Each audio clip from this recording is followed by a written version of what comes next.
শুনিছনে? খাই আছা কি? বুট বুট মোলৈ নাই দিয়া বাৰু।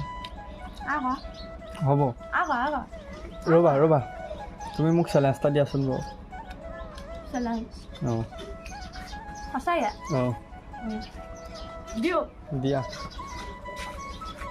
এতিয়া আমাৰ অঁ ছাবস্ক্ৰাইবাৰ ৩,২০০টা আছে। অঁ ৩ মাহৰ ভিতৰত যদি আমাৰ যদি ছাবস্ক্ৰাইবাৰ 10,000 হয় তেতিয়াহ'লে তুমি চুলিখিনি টপা কৰিব লাগিব। পাৰিবানে? অঁ এইটো কি আকৌ চেলেঞ্জ দিলা? দিছোঁ, পাৰিবানে নোৱাৰা? চেলেঞ্জ কমপ্লিট হ'লেহে পাৰিম, নহ'লে অঁ 3 মাহৰ ভিতৰতো হ'ব পাৰে, 3 মাহ নহওঁতেও হ'ব পাৰে। হয় নেকি? যেতিয়া মানে তেতিয়া টপা কৰিব লাগিব। পাৰিবা? পাৰি। অ'কে। ৱাইফে যেতিয়া চেলেঞ্জ দিছে একচেপ্টটো কৰিবই লাগিব। তো আপোনালোকে জল্দি জল্দি কমপ্লিট কৰি দিয়ক, মই সাজু আছোঁ।